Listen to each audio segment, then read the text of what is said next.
What is up, YouTube? Welcome back to another video, and today we are going to be making our 2020 bold predictions, and I think I got about 10 here, so sit down, have a seat. We'll also be looking at yours here at the beginning, but before, I want to make sure to give a quick shout out to our partners over at NASCAR Talk America. Lesson from the brain, seeing the beauty through the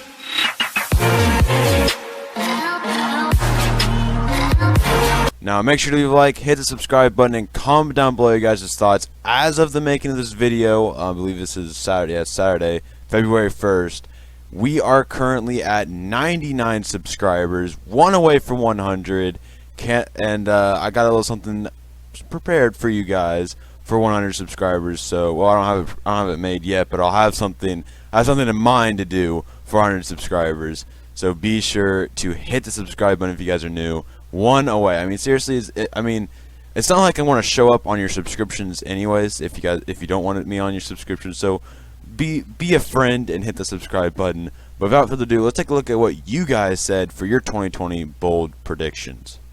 All right, so a couple days back, you guys said give me some of your 2020 bold predictions, asking for a video, and I had to put that in there so then you guys would actually, answer. But here is what we got. First things first, we got SkyTrace29 here saying Reddick and Custer both will win at least 2 races. It's a bold predictions video, so I can't really judge it, but I mean, just the recent success from all of our other rookie drivers and young drivers should just tell you how good they should be this upcoming year. But it'd be nice to see one of the rookies win. I think one of them will sneak in a win, which would be monumental, because I mean, I legitimately cannot. I mean, I guess does Trevor Bayne maybe count as the last rookie I saw win a race? He wasn't even a rookie, really. I mean, it's been a very long time. I mean, not necessarily as back when the days of people like Matt Kenseth and Jimmy. It's weird how Matt Kenseth was the first one to come to my mind, but he never comes to anybody else's mind.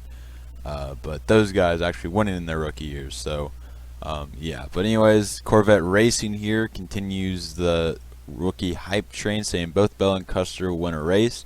I think any 3 of them could win a race, but I don't know. I'm kind of low on Custer on this video, so maybe not so much. Trevor Racing Fan here says that Ty Dillon will win a race this year, and he's been fast at the super speedways. Same with Brendan Gaughan here, which is said by Buffett Brett. Both of them are fast at the super speedways. I mean, Gaughan only runs the super speedways. But, yeah, I could see either one of them sneaking out a win. Just about anybody can win a super speedway race, so don't really have to. I mean, there's no real picking a winner of a super speedway race, so there's never a real favorite. I mean, there's a favorite, but there's not a favorite. So, yeah, there's that. There's my opinion on super speedway races. But Annette Fan 46_5_1, or Caleb Peterson here, says that Eric Almirola will win a race this year. First of all, rip John Andretti. It says it's another thing. The anniversary has passed, but I do want to kind of pay respect since it's on here. It's an unfortunate situation, but Eric Almirola, I see him. Well, I'm not going to blow my cover quite yet, but I see him having a great year this year, as do a lot of people. Just mostly, I think the sense of urgency because of all the free agents that are in this 2020 free agent class. I think it's going to have him a little shook. Next up, Vision Sync 02 says that Chase Elliott will make the Final 4. As a bold prediction, that's very possible, but if he just needs to get past the round. I'm just worried about him not having a terrible round of 8 before I'm worried about him making the Final 4. So, definitely as a Chase Elliott fan, I'd like to see it, but I like being negative to him too, so I mean, I don't like it, but I'm just usually am negative towards him. So, you know what? Hopefully he can prove me wrong. Moving on, KL Racing 47 says Ricky Stenhouse gets released before the playoffs. Of anybody in the field to get kicked out of their ride before the playoffs, Stenhouse would be the one. I mean, he's really one of the few people to get kicked out because of conduct in the Xfinity Series. So, I don't know. I mean, Ricky Stenhouse, he knows that this is probably his last chance, so if he's able to actually perform, that'd be nice. But we'll have to wait and see. It definitely, and this will also be kind of this season for both Chris Buescher and Ricky Stenhouse and JTG will kind of be a gauge of how well the JTG has built their equipment to this point. They definitely improved it, and we'll see if it's the equipment or if Chris Buescher was just really carrying it that much. So, and it'll also be if Ryan Preece is just really that bad, or if he is able to improve. Well, there's a lot of stuff to see about JTG this upcoming year. Moving on, Bluegrass Blake here has a lot of stuff to say. Says LaJoie gets a top 5 and multiple top 10s. Not quite sure about that. If he gets a top 5, I see it being at a short track or super speedway.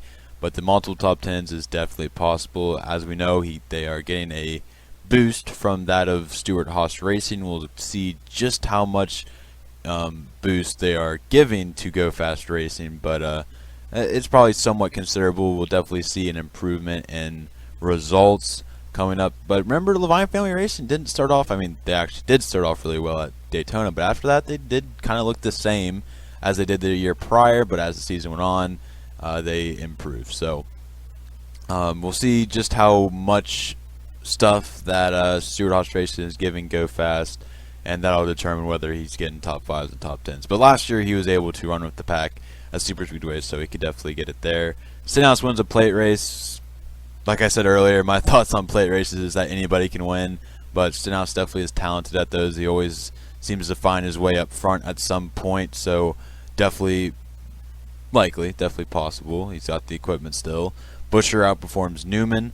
I expected Stenhouse to outperform Newman. I don't think this is a bold prediction. I still expect Buescher to outperform Newman, but I expected Stenhouse to outperform Newman, and Newman outperformed him, so maybe your bold prediction should be Newman outperforms Buescher. Just saying.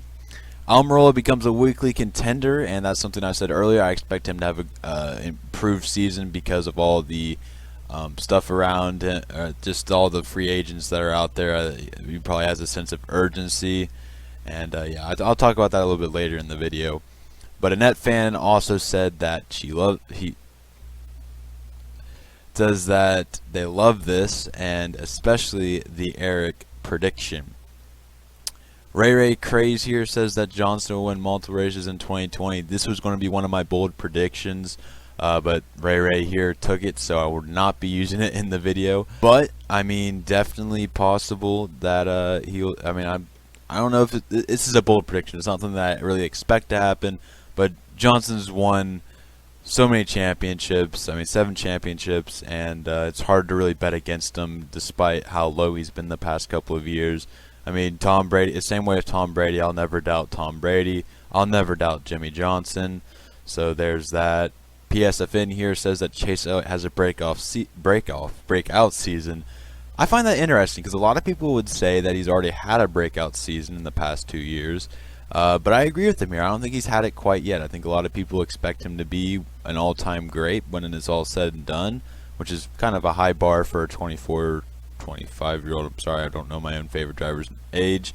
But, I mean, if we want to put those expectations on him, I think his breakout season would have to be something of 5 to 6 wins, something that somebody who's expected to be an all-time great by the end of their career, that would be a normal season for him. So that should be their breakout season. Moving on, Ross Chastain will cause the big one. This is said by David Honks TV, or is it? Or David Hanks, at David Hanks, L or I don't know what that is. Causing the big one at Daytona 500. I don't think this is a bold prediction in the slightest. I think this is more likely than not. So it's not really a bold prediction, man. It's just a fact. Debris in turn 3 here says, or debris in turn 3 here says that Austin Dillon will make the round of 8. I know it's a bold prediction video, and I can't judge it, so we're just going to move on because we all know my feelings about Austin Dillon. Kyle Larson will win 3 races. This was said by Curtis41 fan. Larson wins 3 races, and Busch will make the championship 4. All I want to say about Kyle Larson is he has the talent to do it. Don't know what's really holding him back, but if they can figure it out, I think he can win more than 3 races. I think he can be a championship contender and possibly winner. So hopefully they're able to figure that out, and if they do, I don't think this is a bold prediction, but it is a bold prediction right now. So kind of messing with your head there. Kurt Busch will make the championship 4. I said that last year. I don't trust him anymore because he got kicked out in the round of 16. But Kurt Busch, I think I've said this before, but I mean, nobody expected him to be in this car in this upcoming year. He's turned that around. I mean, everybody saw him ending his career at Chip Ganassi, but not in the way it's actually ended. It's ending on good terms and after a multi-year partnership. So we'll see how much longer he stays in that one car. I think if he has the season like he did last year, wins a race or two, and hopefully makes it past the round of 16, the sky's the limit. I think he could maybe even get another year on his extension, his already multi-year extension. So we'll just have to wait and see. Alright, so better. Now that we've heard your guys' bold predictions, now it is time for me to give 10 of my bold predictions for 2020. This first one isn't really that bold because I kind of just predict it to actually be a thing. Like, I actually believe in this happening. And that is Ryan Blaney having a breakout season in the 12 car. I expect him to get 3 to 5 wins, compete for a championship, and who knows, maybe even win that championship. The way he ended off last season was really what got me on this Ryan Blaney hype train this year. You know, he is one of my favorite drivers, and it'd be really nice to see him get in victory lane more than just one random race a year. So he's definitely got a lot of talent, and it'd be very nice with all these free agents for just about anybody to have a breakout year this year, especially Ryan Blaney, and I think he's about due for it. Next up, I think Alex Bowman is going to perform well enough to keep the 88 job, and now that he has sponsorship, you know, he doesn't have to worry about getting that. But I also think that Ally will announce their movement to the 88 and from the 48 due to the fact that we don't know just how long this sponsorship deal with Alex Bowman and Chevy Parts and all those other partners, we don't know how long that deal goes, and I think that this will just be seen as a one-year deal. Then after the season has concluded, Ally will move over to 88, and in the 48, I think I've said this before, but then the 48 will be brought up to whoever has the sponsorship to drive it. You know, I mean, nobody really comes to mind at the moment, but there's definitely a lot of candidates out there. Eric Almirola maybe, but yeah. So that's how I see the kind of sponsorship situation with Alex Bowman going down.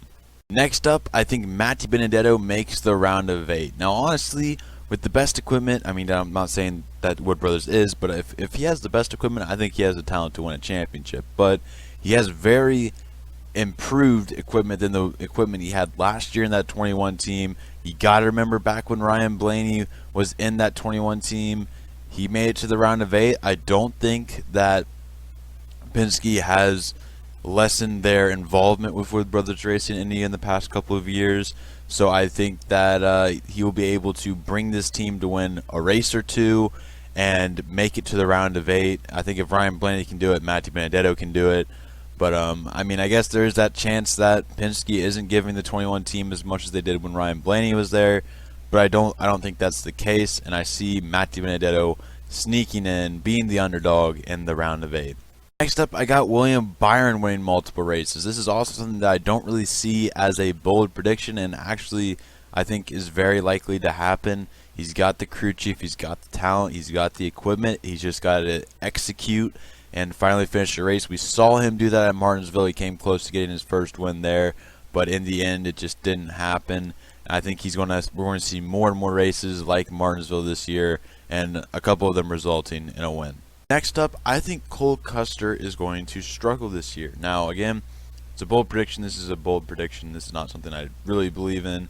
But if you look back to his development in the Xfinity Series, he started out pretty rough. I mean, he won the Daytona 500, but not 500, but you get what I'm saying. He won Daytona, and then after that, his season was kind of mediocre. He eventually became a championship contender, but I think it's going to be kind of similar development in the Cup Series for Cole Custer. So I expect Cole Custer to struggle this season. Maybe just at least the start, maybe towards the end of the season we start seeing him, you know, getting better results. But at least to start the season off, I see him having some struggles.